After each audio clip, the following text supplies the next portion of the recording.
Bom dia a todos. Estamos agora dando início ao segundo dia do primeiro Congresso Nacional de Saúde Mental e SUS.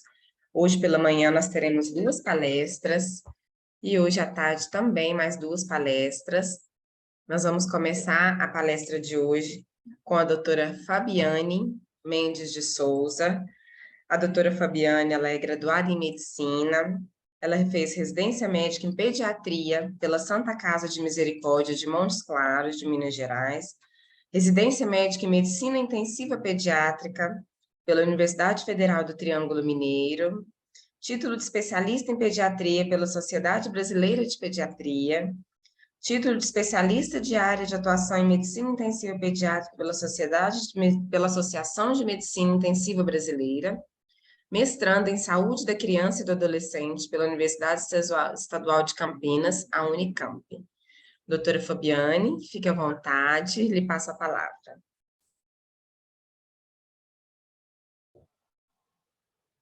Bom dia, muito bom dia a todos.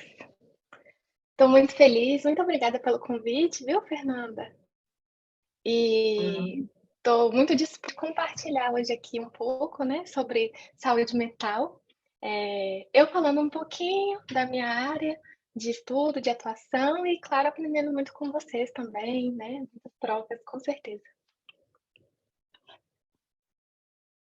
Estamos muito felizes por ter você aqui conosco, viu, doutora Fabiane? Muito obrigada por ter aceito esse convite. Imagina, eu que agradeço. Você que vai compartilhar, não é, Fê? Sim, vou compartilhar aqui. Tá ótimo. Então, a Fernanda me convidou para falar com vocês sobre intervenção precoce no processo de maturação do psiquismo e a prematuridade. Eu não tenho conflito de interesses com esse assunto, né?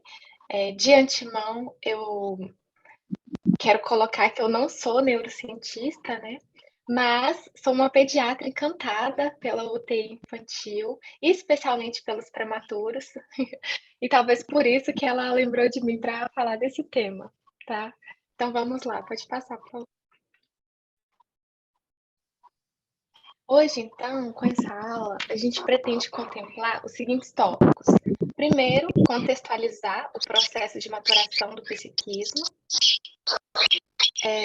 conhecer o impacto da prematuridade no neurodesenvolvimento, compreender como alterações neurológicas na infância repercutem na vida adulta e destacar as intervenções capazes de mitigar os prejuízos da prematuridade no neurodesenvolvimento.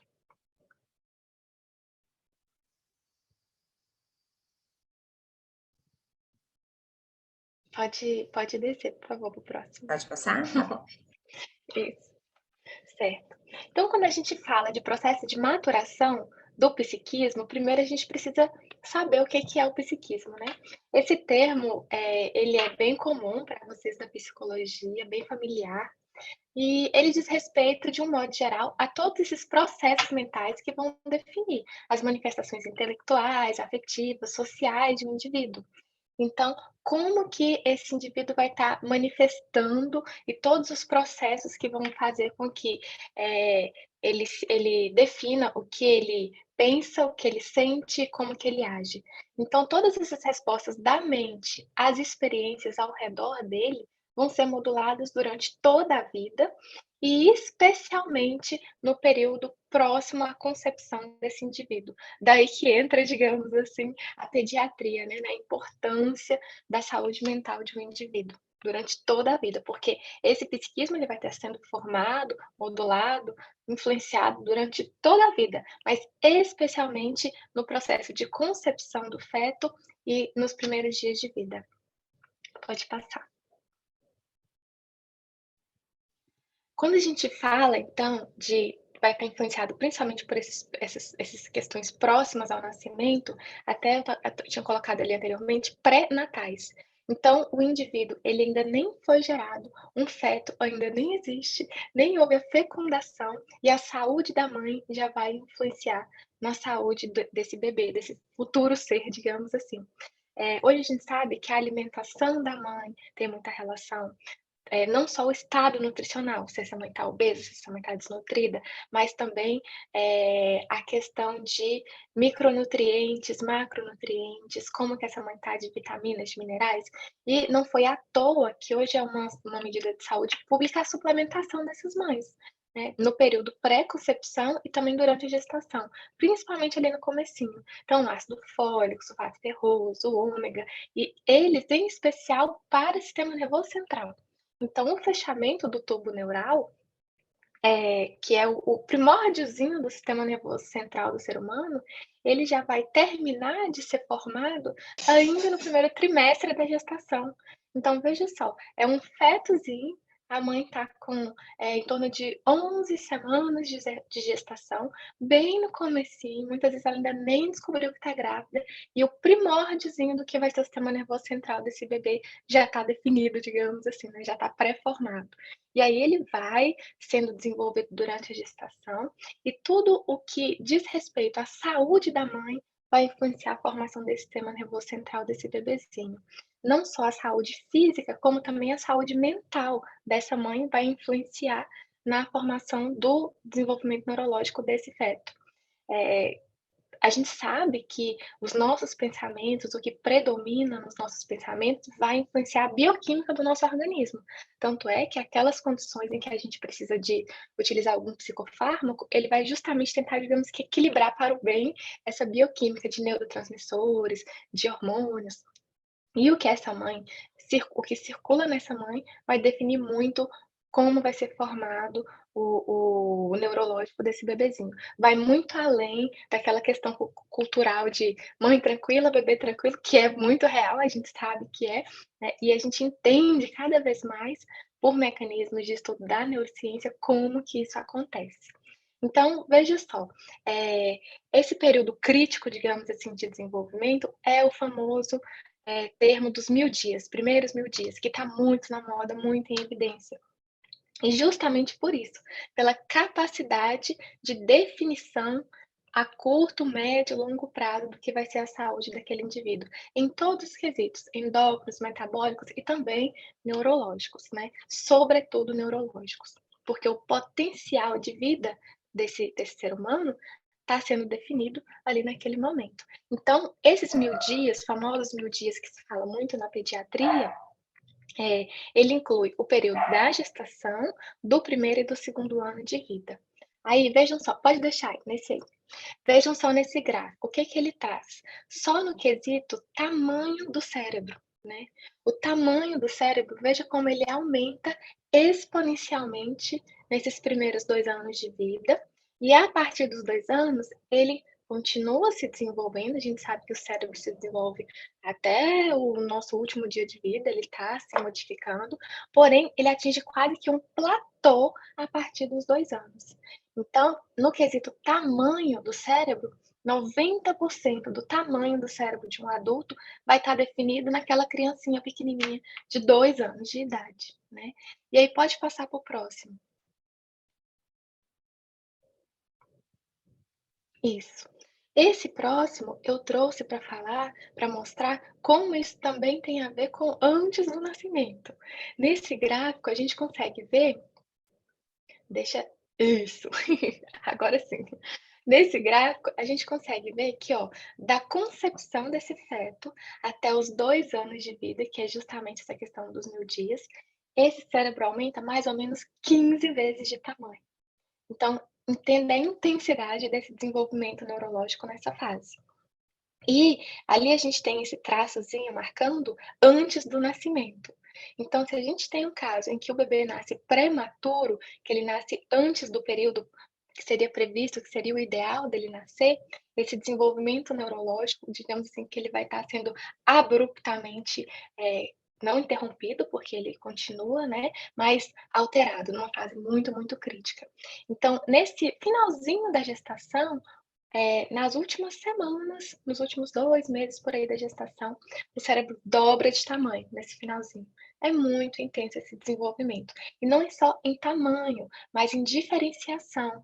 Então, esses neurônios, eles não só estão se multiplicando, são milhões de neurônios surgindo por dia, nesse período intenso de crescimento, é muito, muito intenso, mas também de amadurecimento. Então, acredito que boa parte de vocês já devem ter ouvido falar sobre o processo de diferenciação desses neurônios, de migração desses neurônios, de especialização de função, deles e de mielinização, né. Então, também vai estar acontecendo essa mielinização. O processo de mielinização dos neurônios, ele é praticamente completo até os 2 anos. O que que é isso de mielinização? O neurônio, ele tem ali o corpozinho e tem aquele compridinho, né, lembra daquela imagem típica do neurônio? Aquele compridinho é o axônio, e ao redor do axônio vai sendo formado tipo uma capinha de gordura, que é a mielina, né, então por isso chama mielinização. E essa mielinização é que vai falar o quanto rápido e eficaz vai ser a transmissão de um impulso nervoso, de uma sinapse. Ou seja, a eficiência dos neurônios, que seria esse processo de mielinização vai demonstrar, está sendo formado e definido quase que 100% nesse processo do nascimento, da concepção, até os 2 anos de idade. É muito importante esse período para a gente. Aí pode passar. Se então a gente está falando que nesse finalzinho da gestação, é muito, muito importante que tenha uma formação completa no ambiente mais propício possível, né, de saúde materna, de boas condições, inclusive de saúde mental da mãe. Imagina se esse bebê nasce antes da hora. Todo bebezinho que nasce antes de 37 semanas de gestação é um bebê prematuro. Esse bebê prematuro, cada vez mais ele tem acontecido. A gente tem observado um aumento da taxa de prematuridade em todos os países, sejam eles desenvolvidos ou em desenvolvimento, países mais ricos, países mais pobres, têm aumentado a taxa de prematuridade. São milhões de prematuros nascendo todos os anos, né, em torno de 15 milhões por ano. E isso representa, de acordo com o país, aí varia de 8 a 12% de todos os nascimentos. É muito, é uma taxa muito grande de prematuridade. E aí, o que mais está acontecendo que chama a atenção para a saúde pública, digamos assim, não é só o aumento do número, mas o aumento da sobrevida. Então, cada vez nasce mais prematuro e cada vez maior porcentagem desses prematuros conseguem sobreviver, né, o que é muito bom, obviamente é ótimo, né, manifesta aí a qualidade, a melhora da assistência nesse período neonatal. Cada vez menos bebezinho prematuro morre, porém gera um novo desafio para a sociedade. O quanto esses bebezinhos estão de fato sendo saudáveis e sendo crianças e seres promissores, digamos assim, ao longo de suas vidas. E aí fica essa pergunta então, esse prematuro, nessa pergunta aí desse artigo, fala do prematuro tardio, né. O que que é o prematuro tardio? O prematurinho ele pode ser classificado em prematuro extremo, aqueles muito pequenininhos, 28, 27 semanas, os prematuros moderados, ali em torno de 32 semanas, e os prematuros tardios, a partir de 34 semanas. Então a dúvida que fica é: esses prematurinhos, mesmo os tardios, que são aqueles que já nasceram até bonzinho, um pezinho até que bom, já tá já no processo final. Mesmo esses prematuros tardios, será que eles realmente se desenvolvem bem? Já que geralmente eles têm menos um período de internação menos curto, uma sobrevida muito boa, a grande maioria deles sobrevivem, né, graças a Deus. Será que eles realmente estão se desenvolvendo bem?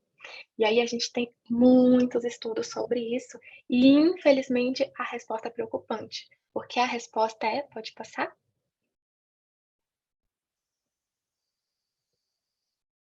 Que a maioria deles não se desenvolve, totalmente bem comparando com os bebezinhos a termo.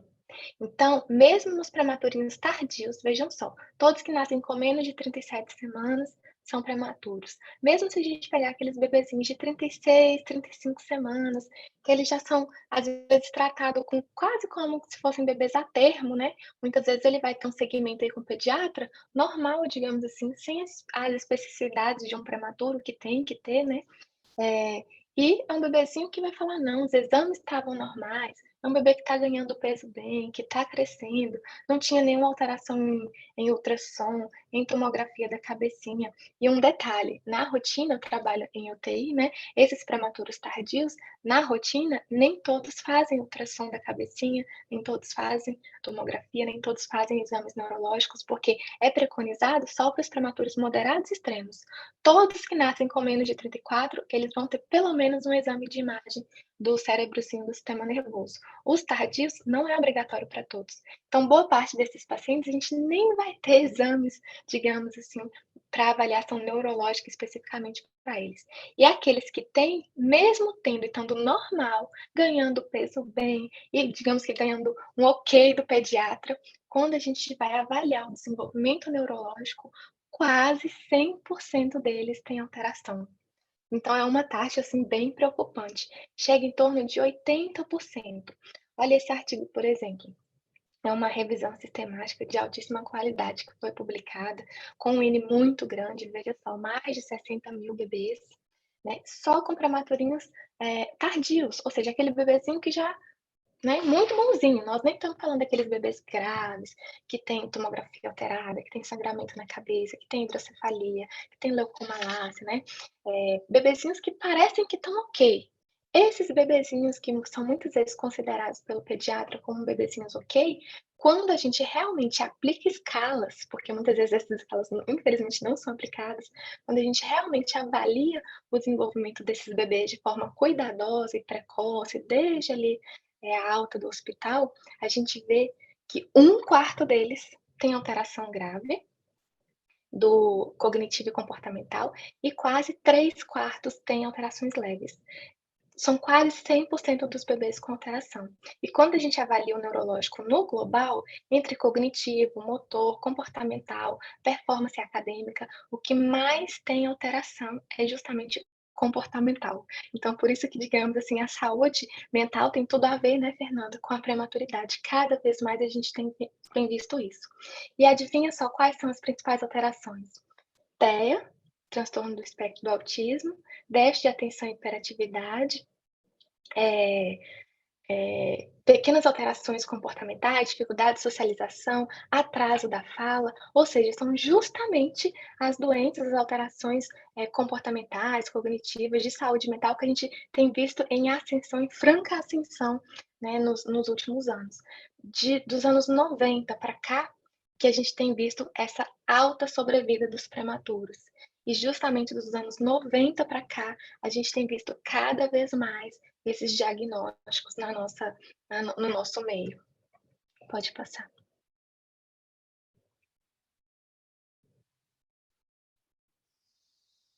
Isso. E aí, quando a gente fala então que quase 100% dos prematuros, né, varia aí nos estudos, mas em média 80% dos bebezinhos prematuros, mesmo aqueles prematurinhos que nasceram já com uma idade um pouquinho mais avançada, com um pezinho melhor, que tiveram uma evolução boa, muitas vezes ficaram poucos dias ou nem ficaram em UTI neonatal, se eles têm uma alta chance de ter alteração cognitiva e comportamental, a gente tem crianças com alta chance de serem estigmatizadas nessa infância, e essas alterações, por mais que elas sejam abordadas precocemente e feitas intervenções, essa criancinha que recebe que tem essas alterações e muitas vezes sofre esses estigmas, elas estão muito mais propensas a outros transtornos na fase da adolescência e na vida adulta, principalmente o quê? Ansiedade e depressão, que são também as principais alterações que a gente tem visto. E aí tem muito, mas é muito estudo. Vocês vão ver que alguns eu coloquei ali as citações, outros não. Esses que estão sempre são porque a gente tem muitos, muitos estudos, e os que eu coloquei a citação são aqueles que são estudos muito interessantes que eu recomendo a leitura para vocês. Aqui, nesse caso agora que a gente vai falar, a gente tem muito estudo mostrando que crianças que nascem prematuras, comparadas com aquelas que não nascem, na fase adulta, têm uma chance muito maior de terem piores desempenhos escolares, maiores taxas de desemprego, quando empregados, renda salarial menor, maior risco de abuso de substâncias, envolvimentos com crime, gravidez não planejada. Então, veja só a repercussão social que isso pode gerar, né? Pode passar, por favor?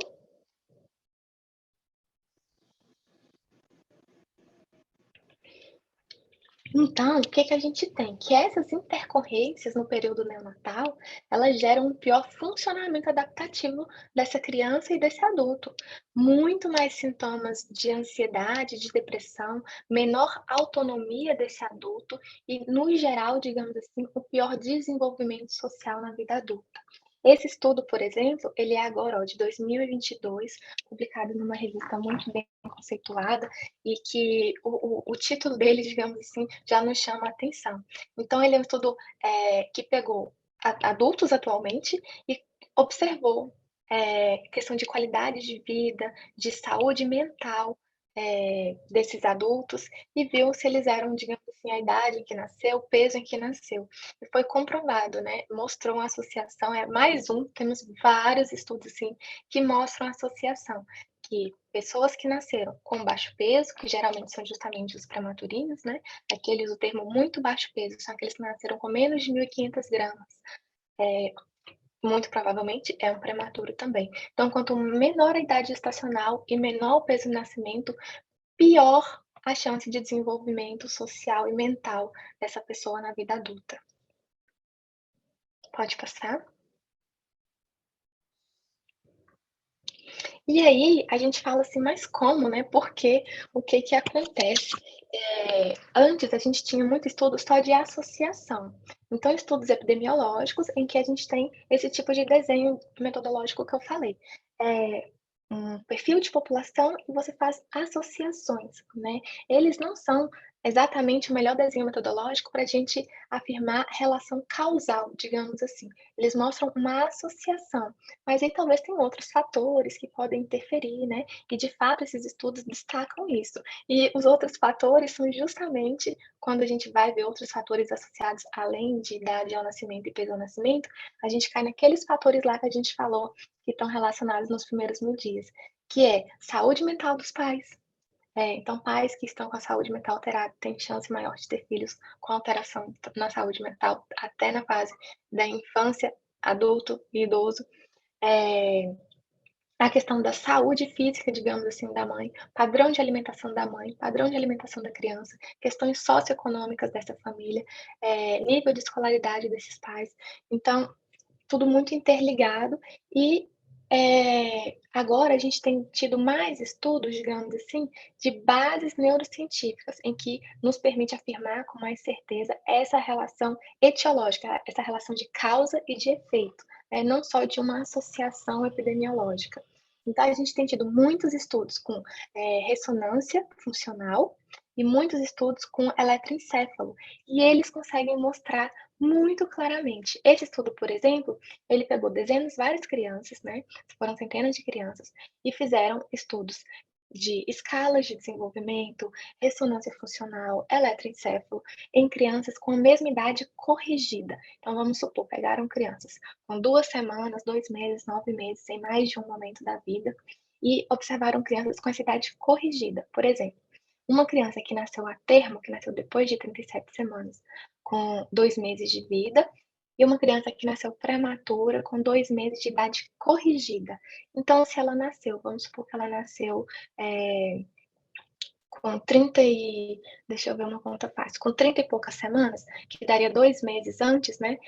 Quando ela chega, ela nasce com 32 semanas. Com um dia de vida, 32 semanas e um dia. Com 2 dias, 32 semanas e 2 dias. Essa é a idade corrigida. A gente vai contando a idade corrigida do prematuro até 2 anos de idade.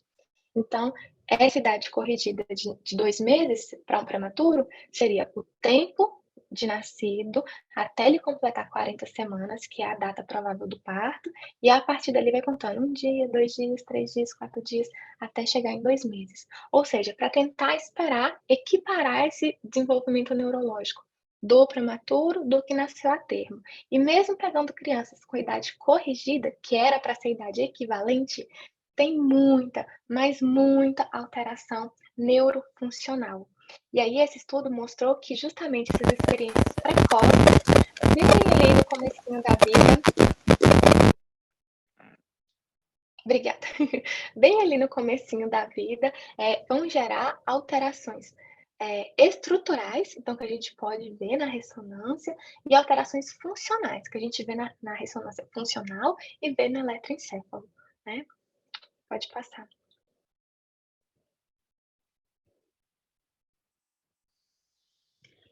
aí, essa questão dessas mudanças, que a gente vê tanto em exames, na investigação com exames, quanto na manifestação desse indivíduo mesmo, nos leva para o conceito também que está muito em alta, digamos assim, está sendo muito falado, que é da epigenética. O que é isso, a epigenética? A epigenética, ela fala a respeito do como as exposições ambientais, tanto antes do nascimento, ou seja, lá durante a gestação, quanto depois do nascimento, podem influenciar a expressão genética dessa criança.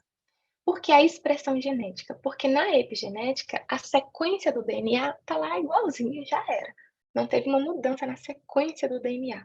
Não tem uma alteração, por exemplo, a gente vê numa síndrome genética, em que tem uma alteração na sequência do DNA. Porém, dentro dessa mesma sequência de DNA, a gente tem várias possibilidades. Cada indivíduo, ele é uma gama de possibilidades. E aí, de acordo com que ele vai ser exposto no ambiente ou não, a gente pode destacar potencialidades positivas ou negativas, digamos assim, desse indivíduo. Isso é o que a gente tem visto dentro da epigenética. Essa capacidade, essa pluralidade de se mostrar o indivíduo dentro de uma mesma predisposição genética. E aí, obviamente, que o que acontece, principalmente, de novo, dentro desses primeiros 1000 dias, é o que mais vai ser, digamos assim, determinante do que esse indivíduo vai se tornar. Então, vejam só, se a gente tem essa exposição a coisas boas, então, uma criancinha, a gente tem muitos estudos com leitura compartilhada, é a coisa mais linda no mundo, muito, muito, muito estudo. Como que a leitura compartilhada com o bebezinho, né, eh, leva na formação para o bem, digamos assim, desenvolve o potencial bom, positivo, máximo de inteligência, em todos os quesitos, né, inteligência cognitiva, emocional, social desse indivíduo. E inclusive, falando de psiquismo, tem alguns estudos mostrando que o senso de moralidade já se começa a ser manifestado a partir dos 6 mesezinhos de vida dos bebezinhos, e uma forma da gente estimular isso, além do afeto dos pais e tal, seriam esses trabalhos de leitura compartilhada. Então, não é à toa que há alguns anos, né, surgiu, várias campanhas de leia um livro para o seu filho e tal, porque a gente tem muitos estudos, dessas coisas benéficas. Só que quando a gente fala de um prematuro, a gente imagina uma criança, né, imagine que infelizmente essa é a realidade, uma criança que vai estar sendo exposta a muitos estímulos negativos.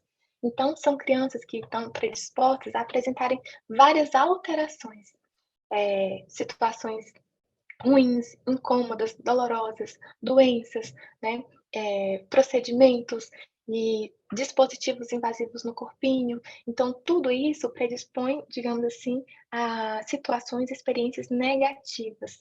E essas experiências negativas, sejam elas próprias do sistema nervoso central, então, digamos assim, não precisa ser necessariamente uma infecção que acometeu o sistema nervoso central. Não, uma infecção lá no pulmãozinho, uma inflamação, uma feridinha lá na pele do prematurinho, uma sensação de dor que ele sente, tudo isso vai gerar neuroinflamação. E a gente tem vários estudos mostrando que a neuroinflamação, principalmente na infância, vai atrapalhar o desenvolvimento neurológico, porque vai, dentro da epigenética, digamos assim, ativar predisposições negativas para essa criança. Esse estudo que eu trouxe aí é um estudo muito legal, fala bastante de epigenética e a relação de neuroinflamação nesse comecinho da vida, tá? Uma leitura que eu sugiro. Pode passar. E aí ele traz, então, vários exemplos muito legais, que mostram isso, que comprovam isso pra gente, tanto com animais quanto com humanos. Então, com animais, tem estudos lá que ele traz com gatos, com cães, com ratinhos, com coelhos, mas vários estudos com animais em que foram, induzidos, digamos assim, induzidas situações de inflamação nesses animais. Não inflamação de sistema nervoso central, inflamação no corpinho.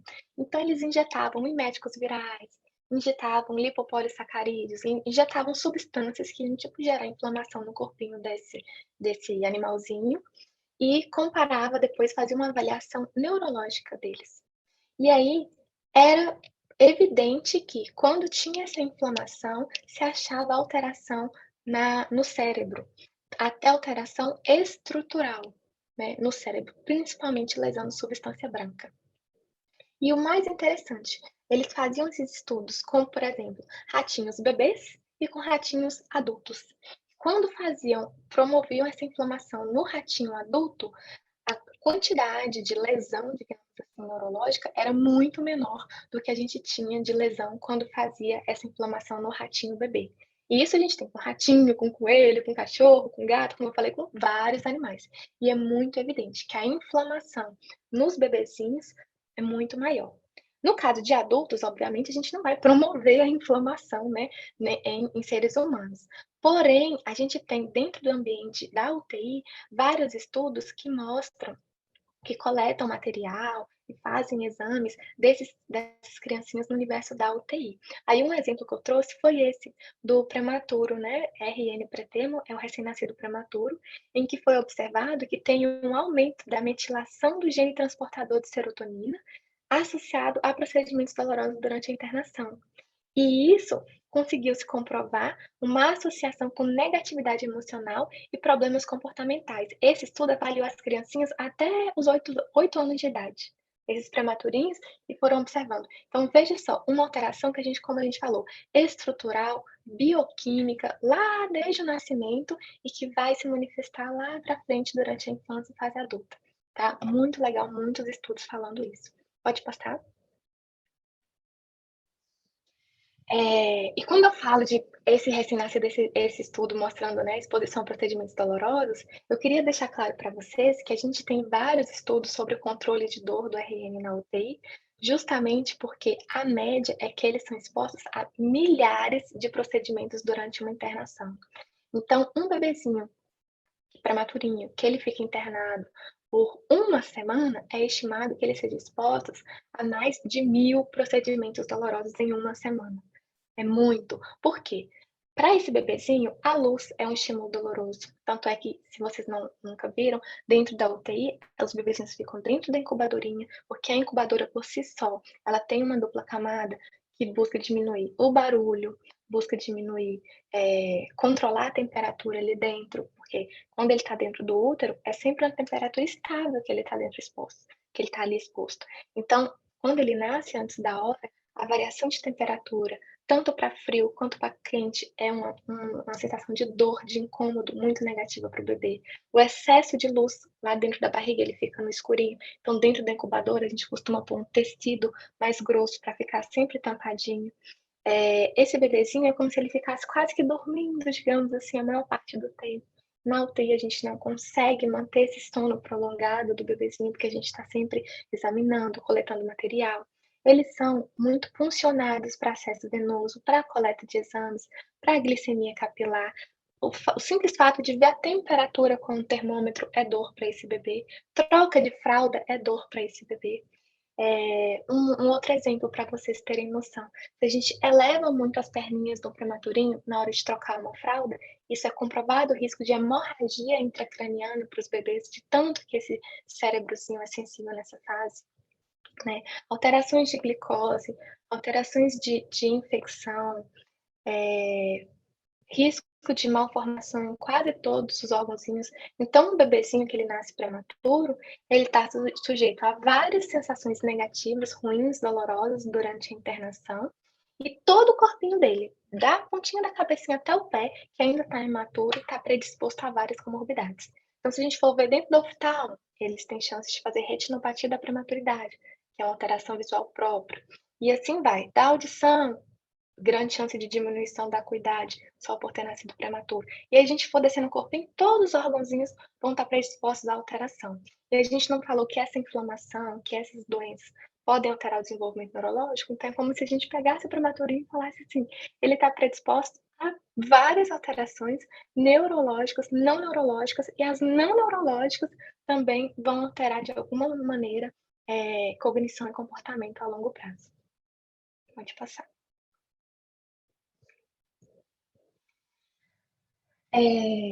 Aí, quando eu falo esse tanto de coisa, esse tanto de alteração, esse percentual enorme de transtorno, a gente fala assim, como lidar, né? Como fazer? Tem muito estudo tentando mostrar, tem muito estudo tentando mostrar pra gente que o prematuro, ele vai ter o que é chamado de fenótipo prematuro, no quesito desenvolvimento neurológico. O que é isso? A gente tem um cérebro imaturo, que nasceu antes da hora, digamos assim, e que está sendo superestimulado no ambiente da UTI, muito diferente do que estaria ali intraútero, sendo a maioria desses estímulos negativos. Isso vai gerar alterações no comportamento desse bebê, na manifestação dele. E isso tem sido chamado de fenótipo prematuro. Então, essas criancinhas, elas tendem a apresentar contato visual atípico, sorrisos inconsistentes, apontar protodeclarativo, atraso de linguagem, dificuldades neurosensoriais, né, aquelas gasturas, aquelas questões assim de incômodos com barulho, com texturas, com cores, com sensações, né, com aversão a ruídos, a barulhos, alterações, dificuldades atencionais, e isso são características muito comuns dos prematuros. Aí, se vocês verem o que eu falei aqui, todas essas características, elas vão, digamos assim, que coexistir muito dentro do transtorno do espectro do autismo. E aí a gente vê que dentro dos prematuros aumenta em mais de 10 vezes o risco de diagnóstico de autismo. O que tem sido falado é que muitas dessas criancinhas ou não têm autismo, o que seria o TEA, um diagnóstico precipitado, né, na verdade elas têm esse fenótipo do prematuro, não é autismo, é fenótipo do prematuro. Se a gente faz a intervenção certinho com essa criança e tudo, é como se ela, entre aspas, aí fala: achou que fosse autismo, fez alguma intervenção e curou, digamos assim, não teve mais. É muito comum vocês ouvirem essa história, né? E depois não ficou como autismo. Então, na verdade, era um fenótipo do prematuro. E o contrário também, infelizmente, acontece. De, às vezes, chegar no médico, no profissional, ver essas alterações, contato visual atípico, né? Algumas questões neurosensoriais, e falar assim: não, é normal, é porque nasceu prematurinho e tá tudo bem, vamos estimular e vai ficar tudo ok, e fazer um diagnóstico tardio de TEA. Então a gente tem visto as 2 coisas. Na população geral, a chance de diagnóstico de TEA é menos de 1%. Dentro da população de prematuro, a chance de diagnóstico, né, a ocorrência é de mais de 10%. Então vejam, é muito diferente, né. E o que esses estudos de fenótipo do prematuro têm tentado mostrar é que eles têm uma trajetória própria de desenvolvimento. Eles vão passar pelos marcos do desenvolvimento e vão se manifestar, vão interagir com a sociedade de uma forma diferente, de uma forma própria. E o que a gente vai tentar é rotular menos e estimular mais. Pode passar. E aí, eu só falei até aqui agora riscos, riscos, riscos, riscos, né? E aí esses estudos que trazem um fenótipo prematuro já tentam justamente destacar essa possibilidade de trajetória própria. Então, essas crianças com um bom acompanhamento, elas têm grande chance de atingir um bom potencial, um bom desenvolvimento. Não é também porque eu trouxe vários riscos, né, várias coisas negativas, digamos assim, associadas ao prematuro, que se nasceu prematuro, ele está fadado, digamos assim, a um desenvolvimento ruim. Não necessariamente. E por que não necessariamente? Por causa justamente da plasticidade neural. Então, assim como a gente tem falado muito de miodias, falado muito de epigenética, a gente tem falado muito de neuroplasticidade, que é, digamos assim, a esperança de que a gente tem muito trabalho que pode ser feito e que pode ser eficaz. Porque o cérebro, ele é capaz de assumir diferenças estruturais e funcionais. Então, lá naquele trabalho que eu mostrei atrás, que tinha aquela ressonância de 2 crianças com a mesma idade corrigida e tinha muita diferença estrutural e funcional, boa parte daquelas diferenças eram para o bem da criança. Tá? Então, a gente vai ter essa capacidade de adaptação do cérebro fazendo um papel muito importante de ajuda também, tá? Não só no sentido de pior desenvolvimento, como também no sentido de superar e conseguir um bom desenvolvimento cognitivo e comportamental, né? Ele vai funcionar, o sistema neural, ele vai reagir de acordo com várias entradas vários estímulos, imagine esses estímulos do meio e tudo, como entradas ambientais. E essas entradas ambientais, elas vão poder agir na modulação do sistema nervoso da criança, da pessoa, em janelas específicas. Então, tem períodos específicos, né, que são chamados de janelas sensíveis, né, para certa entrada, que vai, naquele período, vai especialmente ser capaz de mudar a conformação cerebral. E adivinha quando é? Dentro desses 1000 dias também, né. E aí, o que que isso tem mostrado? Que para praticamente tudo dentro do desenvolvimento neurológico é nesses primeiros 1000 dias, e na adolescência, especialmente para o desenvolvimento social, de competências sociais. E um exemplo que tem, esse estudo aí também, ele é muito legal, eu coloquei ele aqui de sugestão para vocês, ele traz vários exemplos de estudo que tentam mostrar como existem essas janelas sensíveis, como existem esses períodos específicos de tempo em que é um momento de intervir para o bem. Assim como o cérebro vai estar sensível para ser prejudicado, digamos assim, nesse período de formação, ele também vai estar sensível para ser estimulado nesse período de formação. Aí um dos estudos, por exemplo, é com ressonância funcional em pessoas que enxergam normalmente e estão vendadas, pessoas que têm deficiência visual, né, que não enxergam e que adquiriram isso depois de adultas, e crianças que nasceram cegas, crianças com cegueira congênita. E aí eles viram que tem adaptações, que tem mudanças estruturais e funcionais no cérebro dessas 3 pessoas. E adivinhe, aquela criancinha que já nasceu com cegueira congênita, ela é o que tem o cérebro mais com, digamos assim, com rotas alternativas de respostas sensoriais, né. Esse estudo pegavam essas pessoas e fazia o estímulo auditivo, e o que a gente via respostas mais interessantes e funcionais e diferenciadas era justamente na criancinha que já nasceu com a cegueira. Pode passar. E aí, então, se a gente está falando que o conceito de neuroplasticidade é o que traz a esperança de que nossas intervenções podem ajudar essas crianças, a gente também tem vários estudos mostrando. Um deles, essa revisão da Cochrane, ela é até um pouquinho antiga, ela é de 2015, mas ela é um dos principais estudos que tem de volume, né, de amostra de pacientes. E e a Cochrane é famosa pelas principais revisões sistemáticas e meta-análise na área da saúde. Essa revisão, ela teve um destaque muito grande, trazendo como que programas de intervenção precoce ou estimulação precoce, que a gente chama, são capazes de melhorar, tá, e prevenir, alterações tanto motoras quanto cognitivas e comportamentais nesses bebezinhos que nasceram prematuros. Pode passar?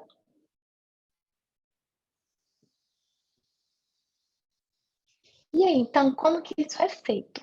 Basicamente, a gente vai o principal foco, digamos assim, de intervenção é na interação cuidador-bebê, o principal. E a outra questão é de adaptação desse bebê ao ambiente.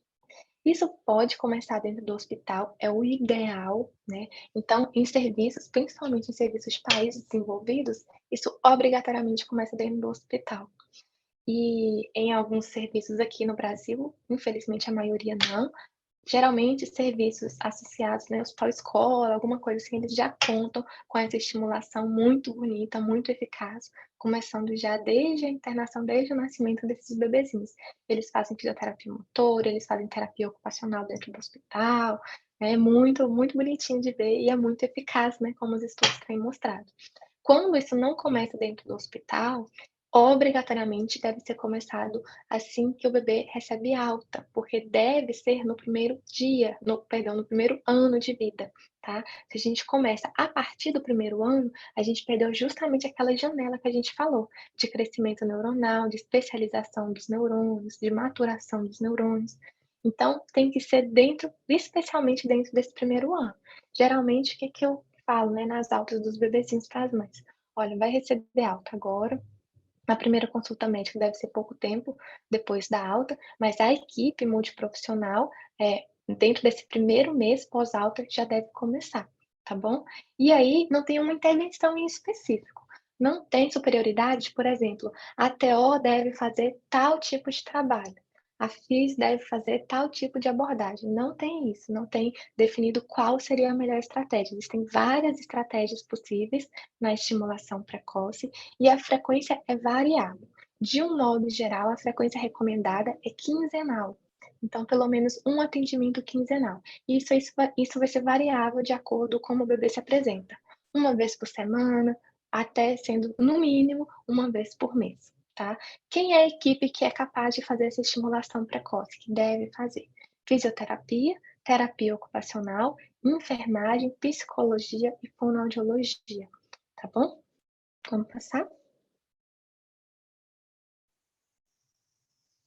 E aí, obviamente, né, se é uma criança sob risco de alterações, a gente deve triar, né. Então quando a gente fala em triar, eu estou aplicando uma avaliação nessa criança, não porque eu já identifiquei uma alteração, mas porque eu estou em busca da possibilidade de identificar uma alteração. É só para salientar o quanto a gente, às vezes, né, enquanto profissionais, enquanto equipe, deixa passar. A gente deixa se escancarar, se evidenciar uma alteração, deixa surgir uma suspeita de TDAH, deixa surgir uma suspeita de TEA, para então aplicar escalas nessa criança. E esse não é o ideal. Se foi uma criança que nasceu prematura, todas elas devem, né, passar por escala de triagem. Sobre TEA em específico, já é recomendado hoje na pediatria que todas as crianças, independente do nascimento, da idade, do peso, da evolução, todas elas façam uma triagem para autismo com 1 ano de vida até no máximo 18 meses, né. Isso já é uma recomendação. E toda criancinha de puericultura, a gente deve, no mínimo, fazer uma escalazinha, que é a escala de Denver, que é muito fácil, que o pediatra consegue fazer. Para essas crianças de risco especial, a gente deve usar escalas especiais. As mais usadas são essas de Bayley e a Wechsler, né, que são um pouquinho maiores, mais complexas, mas ainda assim elas duram questão de 20 minutos, tá? É possível se fazer. A estimulação precoce, ela deve ser mantida até no mínimo 2 anos de vida. Então aquela criancinha que está evoluindo linda, gracinha, maravilhosa, conseguiu andar, conseguiu sentar, conseguiu fazer boa introdução alimentar, está falando, não tem atraso de fala, tudo certinho, a gente vai manter a estimulação dessa criança até pelo menos 2 anos. Por quê? Justamente pelo potencial de vida que a gente pode chegar ao máximo digamos assim, ao potencial máximo dessa criança nesse período dos primeiros 1000 dias, tá? E aí, os efeitos são decrescentes ao longo dos anos. Quer dizer que não tem efeito mais? Jamais. A gente sabe, né, hoje, graças a Deus, que a gente pode mudar a nossa saúde, o nosso comportamento, as nossas reações em qualquer momento da vida. Não é aquilo de eu nasci assim, eu sou assim, eu vou sempre assim, né? A gente já sabe hoje que é possível mudar em qualquer momento da vida, inclusive na fase adulta e na fase idosa.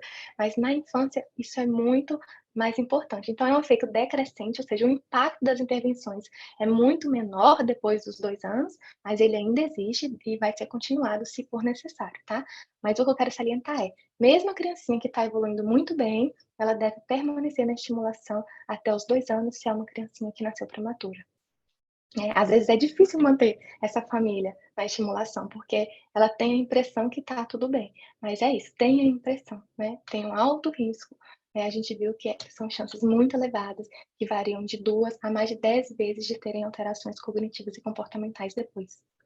Pode passar, por favor? E aí, uma outra estratégia óbvia, né, bem óbvia, mas que precisa ser falada também, de promoção da saúde de um indivíduo, é uma boa relação. E quando a gente fala de entre profissional e entre paciente, e quando a gente fala de pediatria, não é relação médico-paciente, é uma relação médico-paciente-família, né, e aqui a gente falando de equipe multi, a gente fala de relação profissional, paciente, família. Porque, como eu disse, às vezes é difícil manter essa família na estimulação precoce. A criancinha tá falando, tá andando, tá pegando fogo pela casa, né, que o pessoal fala, como você vai convencer essa família que ela precisa, às vezes, despender tempo, dinheiro, um esforço todo para levar e buscar na TO, levar e buscar na fisio, né, toda essa questão, esse esforço que exige manter essa estimulação, mantendo uma boa relação e, obviamente, explicando, né, os motivos para isso. A saúde mental dos pais também está muito em evidência quando a gente fala em saúde mental das crianças. Eh, Muito se fala sobre essa atenção que muitas vezes é negligenciada, né, desde lá no período de puerpério, que é mais sensível para a mãe, mas também todo a continuidade. Graças a Deus, cada vez mais a parentalidade é um assunto em pauta, né, que as mães estudam, compram livro, buscam, fazem cursos, isso é muito bom, isso é ótimo, né, mas a gente ainda precisa, se atentar não só a esse esforço que os próprios pais muitas vezes fazem, para se melhorar enquanto pais, mas também no suporte que a gente precisa dar para eles, até eu perceber o tamanho da demanda que é a criação desses filhos. E educação em saúde, que é o fundamental para a gente conseguir ter qualidade na assistência. Tanto a educação continuada e permanente do profissional, quanto a atuação do profissional em educar essa família, né? Então, por exemplo, eu falei em explicar os motivos, explicar as possibilidades de tudo aquilo que a gente está sugerindo, tá bom? Vamos seguir?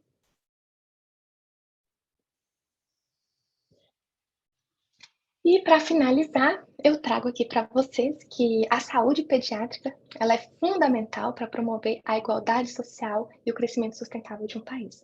Então, quando a gente falou lá que esses adultos, né, o potencial de vida desses adultos, até na questão econômica, social, afetiva, vai estar sendo definida lá no comecinho da infância, né? Definida não, mas influenciada, né? Lá no comecinho da infância, a gente vê o quanto que isso interfere para o desenvolvimento de um país, de uma sociedade, de uma comunidade. Os estudos da Suécia fazem a gente querer mudar para lá, né? Na Suécia, os pais, as mães, com 11 semanas de gestação, 11 semanas de gestação, elas já começam a ser acompanhadas com equipe multi, incluindo psicólogos. Todas as mães, faz parte do pré-natal de todas as mães, né? Então, elas vão ser educadas. Então, quando eu falei nessa parte de se promover, né, a melhor parentalidade possível, elas vão ser educadas, treinadas e suportadas, né, no sentido de acompanhadas na saúde mental e tudo. No quesito de TDAH, TEA, ansiedade e depressão, que são as doenças mais comuns na sociedade como um todo, adivinha, são as doenças mentais mais comuns na criança, né? Porque a gente tem tentado mostrar justamente isso, que isso se inicia na criança. As condições neuropsiquiátricas, as doenças mentais, a maioria delas já se manifestaram da adolescência, antes da adolescência ou a partir da adolescência, né? E essas condições neuropsiquiátricas, elas vão ser a principal causa de incapacidade de jovens. Quando a gente fala de um bom desenvolvimento de um país, a gente não pensa só em anos de vida, a gente pensa em potenciais de anos de vida perdido quando a gente tem a mortalidade dessa população nas diferentes faixas etárias, então mortalidade em crianças pior, porque a gente tem maior número de potenciais de anos de vida perdido, que são anos funcionais, digamos assim, dentro dessa sociedade, produtivos dentro dessa sociedade, e as causas neuropsiquiátricas sendo a principal causa de incapacidade em jovens. Isso é muito importante. E o suicídio disparando como uma das principais causas de morte em jovens, né? E como eu disse, anos potenciais de vida perdido e vida produtiva é muito importante para o desenvolvimento de um país. Vamos passar?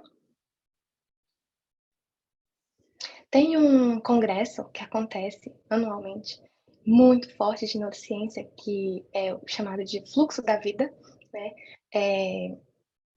Ele vai ter esse ano nos Estados Unidos, ele reúne os principais neurocientistas da Europa, dos Estados Unidos, do mundo.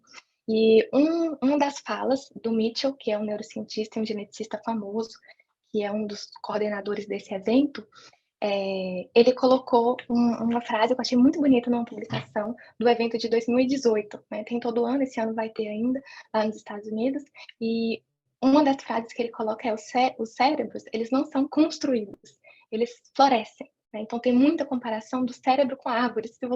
A gente vê muitas imagens, né, até logo de quem trabalha com neuro, relacionando o cérebro com a árvore, eles florescem. E aí ele coloca o quanto que cultivar é um processo imprevisível, né? Bom, prazeroso, interessante. Quem começa a estudar neurodesenvolvimento se apaixona, mas é imprevisível, né? E é isso.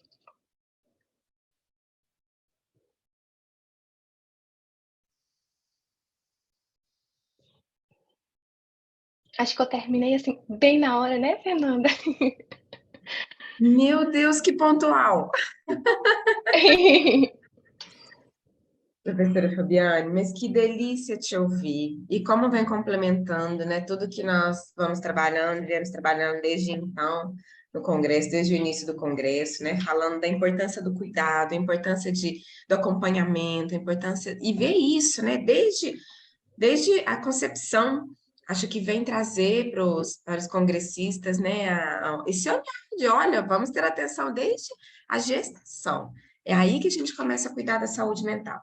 Você trouxe um dado, professora Fabiano, que assim, acho que a gente precisa muito comentar em relação ao SUS, sabe o que nós estamos vivendo enquanto SUS, que desde os anos 90 tem sido maior a sobrevida, né, dos bebezinhos prematuros, e recentemente se fala tanto nos transtornos do neurodesenvolvimento, que é o TEA, o TDAH, né, como isso tem sido frequente, como isso tem aparecido no SUS, com tanta frequência, sabe? E a gente precisa olhar para esse dado com atenção para nos preparar para o que vem, né? Para exatamente a equipe multiprofissional estar preparada para atender essas crianças enquanto SUS, né? Hoje eu estou em um CAPS infantil, também falando um pouquinho da minha vivência, chegam muitos casos e eles chegam para nós já aos 7, 8 aninhos. Como seria melhor para eles se eles chegassem pequenininhos, se tivesse um espaço, né? Se acontecesse no SUS esse espaço para estimulação precoce. Então, quanto mais nós falamos dessa intervenção precoce, acho que mais espaço abrimos, né? De reflexão e de políticas públicas mesmo. Quanto mais publicação, mais políticas públicas a serem pensadas, né? Uma possibilidade que a gente tem, assim, dentro do SUS, né, você falando, assim, muitas vezes dá até um pouco de tristeza quando a gente puxa da teoria para a prática, né, porque a gente vê muitas falhas, e falhas às vezes desnecessárias. Então um dos estudos que eu li agora para essa aula, ele trazia como que isso é abordado lá na Suécia que eu estava falando, né, é aquela utopia linda que consegue acontecer. Mas aqui no Brasil, na nossa realidade, a gente vê que muitas das falhas não são por falta de recurso, muitas vezes são por falta de dispor e utilizar do que a gente tem, né. Então, por exemplo, dentro dos hospitais, muitas vezes, infelizmente, muitos hospitais ainda não contam com terapeuta ocupacional, por exemplo, que faria muita diferença para esses bebês, mas é muita diferença mesmo. Porém, a maior parte desses hospitais que tem UTI, eles têm psicóloga e eles têm, fisioterapeuta. Às vezes uma psicóloga sobrecarregada, porque ela atende vários setores, mas tem. E uma fisioterapeuta que também às vezes sobrecarregada por fazer fisioterapia respiratória e motora, mas tem. E às vezes o que a gente vê é a equipe não solicitar, né, não trazer para perto o acompanhamento, por exemplo, dessa mãe que tem um bebezinho prematuro. A média de internação de um bebezinho prematuro é de 2, 3, 4 meses às vezes, então pensa, a dificuldade que não é. O processo de amamentação, como que não é difícil para uma mãe de prematuro, tudo, né, aquele tanto de intercorrência, aquele bebê que melhora, que piora, que vai para frente, que vai para trás, aquela mãe que vê outros bebês perderem a vida, que vê outros bebês terem alta, que chegaram depois do dela e foram antes de alta e o dela ficou, né. Então, às vezes a gente falha nessa questão. A questão da fisiomotora, como eu falei, às vezes a gente tem uma fisioterapeuta dentro do setor e aquele bebezinho que poderia estar fazendo fisiomotora não está fazendo. E pós-alta, no pós-alta, esses bebezinhos, a gente pode dispor de estimulação precoce dentro do SUS em algumas unidades, por exemplo, agora como é o nome? Você falou do CAPS, eu fiquei com CAPS na cabeça. Me diga aí, as criancinhas que têm síndrome de Down, elas são referenciadas para Para a paz? a PAI, perfeito, obrigada. Foi uma falha na minha memória. As criancinhas que nascem prematuras pelo SUS, isso é legislação do SUS, elas podem e devem ser referenciadas para uma PAI. Então, as criancinhas prematuras do SUS, elas têm direito a fonoaudióloga, fisioterapeuta e terapia ocupacional nas APAES, tá? Então, e fazem um trabalho maravilhoso com o prematuro, né? Então, às vezes a gente pensa assim: "Nossa, como que essa criança vai conseguir terapia ocupacional pelo SUS?". Ela vai conseguir, mas o que ela precisa às vezes é de encaminhamento, de orientação, né, de educação em saúde para essa família, de falar que é importante, de que faz diferença. Então é possível. Você falando, por exemplo, diagnóstico tardio desses transtornos, né, como eu falei, é recomendado que todo pediatra avalie todas as crianças, façam um questionário de risco para TEA ao 1 ano de idade. E aí a gente vê, será que os pediatras estão fazendo essa avaliação? Que não demora 5 minutos, tá? Tipo assim, não demora 5 minutos. Então, às vezes a gente falha mesmo e não pode colocar a culpa no serviço, né, no SUS, nas medidas públicas. Às vezes são medidas individualizadas mesmo, falhas nossas, tá? Flávia, pode comentar. Você quer fazer um comentário?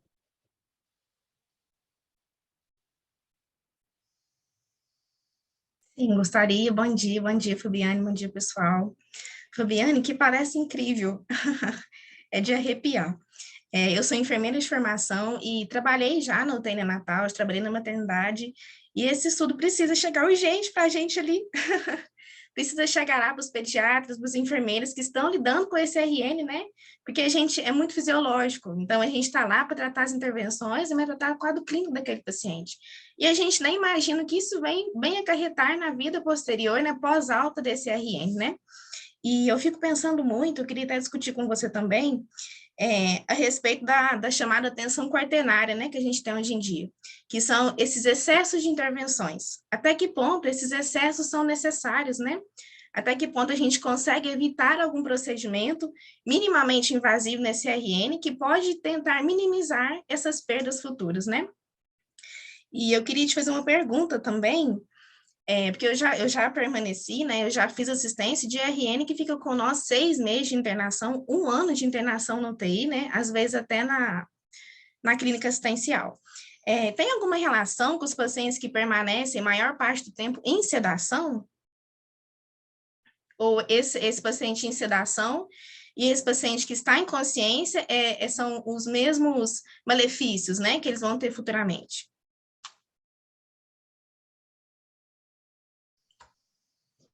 Ai, maravilhosas perguntas. Eu sou empolgada, né? Vocês já viram que eu sou um pouco empolgada. Olha, perfeitas e perguntas, assim, realmente dá para ver de quem atuou na área, né, de UTI. É o seguinte, primeira pergunta lá, do quanto as intervenções são prejudiciais. Pronto, isso é a neonatologia atual, né? Então, se a gente pegar a neonatologia de poucos anos para trás e a neonatologia atual, cada vez mais na neonatologia a gente faz menos pelos bebês. Então, a ideia é que esses bebezinhos fiquem só bonitinhos, guardadinhos ali dentro da incubadorinha, num ambiente controlado, como eu falei, de luminosidade, de ruído, de temperatura estável, de umidade estável, de concentração de oxigênio dentro daquela incubadora estável, né? E aí a gente sabe, por exemplo, que variação de temperatura, somente a variação de temperatura no bebê, tanto para baixo quanto para cima, pode gerar lesão neuronal. Mas assim, lesão neuronal, inclusive permanente, assim, naquele sentido de lembrando que existe a neuroplasticidade, né? Mas de lesão definitiva, quando a gente olha exame de imagem e vê substância branca lesionada, sabe assim? Então a temperatura do bebê tem que ficar entre 36,5 e 37,5. É uma variação, assim, pequena, de 1 grau, que o pessoal da enfermagem ali vai tentar manter ao longo de toda a internação desse bebê na UTI. Remédios, cada vez mais a gente vê que quase todos os remédios são prejudiciais. Eles têm um benefício questionável, bem pontual, uma indicação bem pontual, cada vez menor indicação e muito efeito negativo. Dentre essas medicações, pode-se considerar praticamente tudo da ANEL. Cada vez somente no possível leite materno. O quanto mais a gente puder deixar esse bebê com um leitinho materno e só, melhor para esse bebezinho. No quesito sedação, Flávia, nossa, mas muito, muito estudo com sedação. Sabe qual é o remédio que é considerado seguro e bom para o prematuro? Nenhum. Então, atualmente, o bebezinho prematuro, ele fica entubado sem sedação, se possível. E não é maldade, tá? É comprovado que isso é melhor. É possível a gente fazer só medidas não farmacológicas para controle de dor do bebê. E veja quais são as medidas não farmacológicas. Esse ambiente controlado que a gente falou, musicoterapia, contato pele a pele, colostroterapia, que a gente pinga o colostrozinho como se fosse uma gotinha assim, de vida e de esperança na boquinha desse bebê. Então, isso que se tem. De remédio, fentanil contínuo, midazolam contínuo, muita associação com prejuízo neurológico, inclusive déficit cognitivo. tá? Então, cada vez se usa menos. Se você estiver dentro do universo de uma UTI mais atualizada, você vai ver um bebezinho prematuro, extremo, pequenininho, menor de 1 quilo, que não vai estar entubado, a gente vai tentar manter ele na VNI. Se ele estiver entubado, ele não vai estar com sedação contínua, e se ele estiver estável, ele vai estar só com uma sondinha, passando leitinho, sem acesso venoso, sem medicação. E é possível, quando você está num serviço bem protocolado, bem estruturado, você ter um recém-nascido pequenininho, que vai passar, às vezes, por uma internação de meses, né? E que ele não vai ter usado antibiótico a internação inteira, não vai ter sido entubado a internação inteira, vai ter feito pele a pele da mãe pegar ele no colo, mesmo pequenininho, menorzinho de 1 quilo, tá? Que vai começar a colostroterapia, no primeiro dia de vida a mãe vai começar a dar colostrozinho para esse bebê.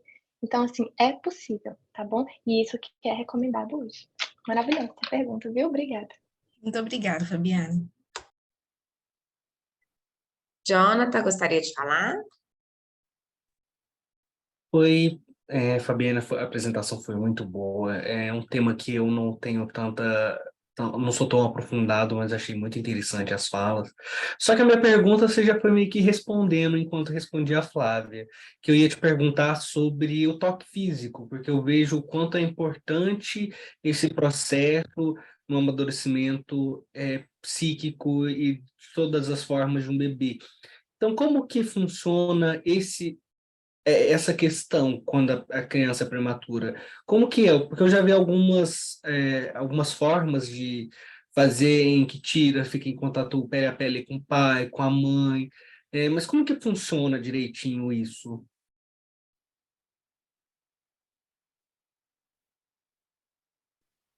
Perfeito.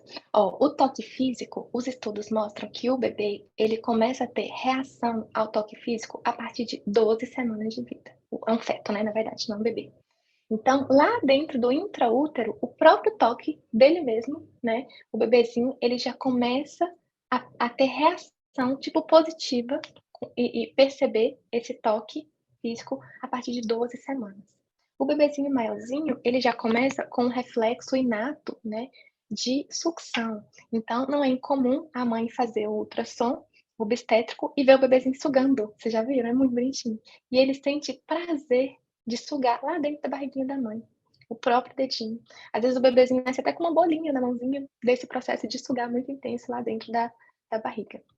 Quando o bebê nasce prematuro, que é o que nasce com menos de 37 semanas, como eu falei, ele vai ser exposto a várias substâncias, a várias situações negativas, dolorosas. E isso vai liberar um monte de substância, a bioquímica do bebê vai ficar, digamos, desbalanceada para o mal. A neuroinflamação vai acontecer. Então, a gente tem que tentar ao máximo amenizar os estímulos negativos, que é justamente o que a Flávia falou, ser menos invasivo, menos procedimento, menos intubação, menos acesso, menos picada, menos coleta de exame, né? Diminuir tudo que é ruim e aumentar os estímulos positivos. E aí, nisso de aumentar os estímulos positivos, as principais frentes, digamos assim, de aumentar os estímulos positivos é a colostroterapia, que é o quê? A gente pinga um pouquinho do colostro na boquinha do bebê. Pode ser um bebê pequenininho, ele não tem sucção ainda. A gente pinga, é 0,1 ml de colostro. A gente pinga direto dentro da boquinha do bebê. E a outra frente de estímulo positivo, digamos assim, para esse bebê é o pele a pele. Então, no Brasil, o pele a pele tem o nome de método canguru. E ele é feito no mundo todo, às vezes com nomes diferentes, mas é feito no mundo todo.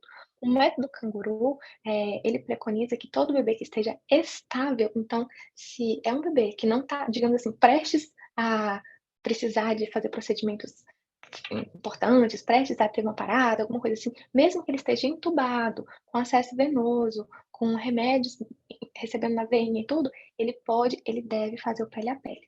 No pele a pele, a mãe tira a roupinha, o bebezinho tá sempre sem roupinha, né? Ele fica no pele a pele com a mãe, encostado, corpinho com corpinho. Aí ele é preso no corpinho da mãe e ele fica ali por, no mínimo, 1 hora. E é comprovado que durante essa 1 hora que o bebê fica ali, fisiologicamente, ele melhora a saturação, ele melhora o batimento, ele melhora a temperatura, diminui a dor, assim, tanto os parâmetros físicos de sinais vitais melhoram e é comprovado também que o desenvolvimento desse bebê é melhor. É um bebê menos agitado, né, diminui, a evolução ruim, digamos, neurológica e melhora a evolução positiva, aumenta a vinculação com a mãe, aumenta a chance dessa mãe ter uma maior produção de leite, aumenta a chance dessa mãe conseguir amamentar e esse bebê conseguir amamentar também. Então, o vínculo afetivo com a mãe é fortalecido. Tem muito, muito estudo mostrando que o pele a pele é favorável a curto, médio e longo prazo também, por causa dessa questão do neurodesenvolvimento nos primeiros 2 anos, tá?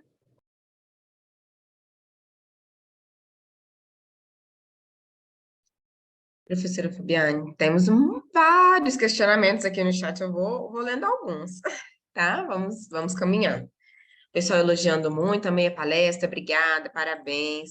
E tem uma pergunta aqui da professora Ciomara. Ela pergunta, né? O papel do psicomotricista junto na equipe de saúde mental, a importância do sentir no corpo, a mente, né? E você vem falando aí um pouquinho do pele a pele. A Tamara, que fala do que também trabalha em CAPS infantil e tem chegado muitas puérperas. A Ana Caroline, que fala enquanto o SUS é uma emergência em cuidados pequenos, desde nascer, em forma multidisciplinar. A Tamara conta, né, que trabalhou 5 anos em maternidade privada e vê a diferença no cuidado em saúde mental das mães. Super importante a atenção primária se atentar à saúde das gestantes para evitar no futuro que aquele bebê não desenvolva transtornos na adolescência, na vida adulta, né? E a Fabiola comenta aqui também. Como evitar que os diagnósticos que diferem do boom do autismo, que acabam não sendo diagnosticados atualmente, como a síndrome, sejam pautadas na equipe multiprofissional? Na prática, percebo que muitas crianças são diagnosticadas dentro do espectro, sem nem atender os critérios diagnósticos e com sinais claros de atraso no desenvolvimento, por falta de estimulação precoce. É bem isso, né? Bem isso. E Sim, mais ela falou aí pode desculpa. falar.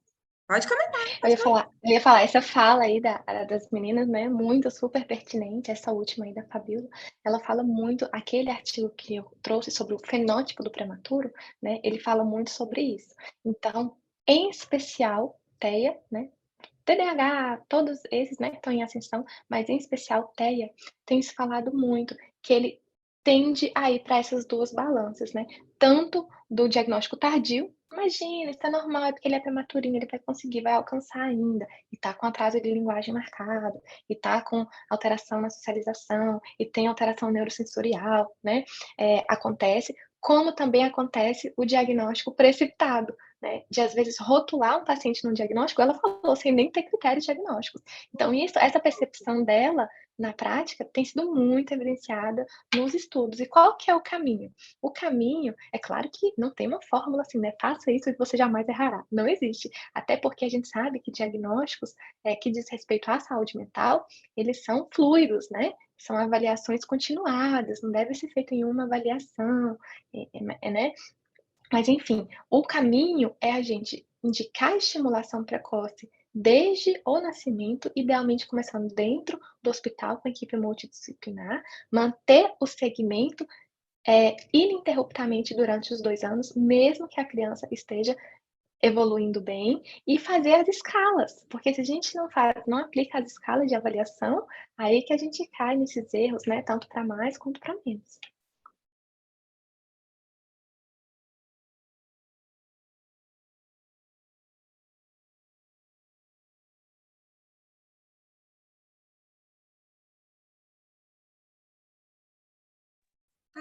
Estou lendo aqui os comentários, professora Fabiane. E assim, gostaríamos só de agradecer, né? Gostaríamos muito de agradecer a sua contribuição aqui. Foi muito linda a sua palestra. Aprendemos muito e fica assim aquele desejo de cada vez mais, né, trabalhar em equipe multi. É aí que a gente consegue intervenções, né, realmente eficazes e olhar para essas gestantes lá, os primeiros 1000 dias de vidas, né, de vida das crianças, quanto isso é importante, o quanto a gente precisa se atentar a isso. E quando você traz para nós, né, uma das grandes dificuldades aí do SUS, nem é tanto recurso, né? Mas esses estudos chegarem até os profissionais para que hajam intervenções adequadas, no momento adequado, né? Muito obrigada, viu? Muito obrigada pela sua participação, muito obrigada por rebolar para estar aqui, né? Eu sei tanto que foi difícil, tanto que você teve que se reprogramar aí na rotina.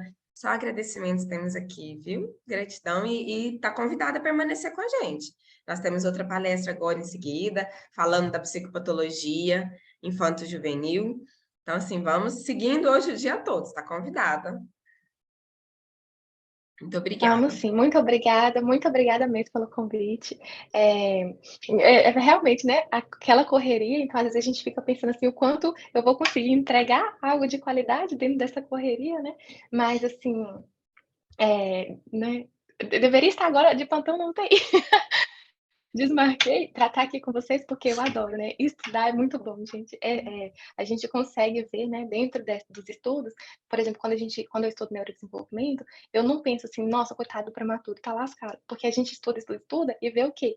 Que tem muitas possibilidades negativas, né? E aí você pode chegar na conclusão de nasceu prematuro, né? Tipo, tá fadado à alteração. Não, porque a gente vê que os estudos mostram que é justamente para isso que a gente existe, os profissionais de saúde, né? Para pegar uma situação que teria uma possibilidade de evolução ruim, e aí, para isso que a gente existe, para isso que a gente trabalha, para conseguir intervir e pegar essa possibilidade ruim e transformar ela numa possibilidade boa, possível, né? E é isso, os prematurinhos, eles são uma população de risco, mas com o potencial da gente estimular e desenvolver o máximo deles, com certeza, tá bom? Então, muito obrigada pela oportunidade, né? Espero ter contribuído para vocês. Acho que vai linkar muito com a próxima aula, vou assistir sim, com certeza, tá bom? E é isso, muito obrigada. Nós que agradecemos, foi um prazer ter você aqui conosco, um privilégio. Um grande beijo.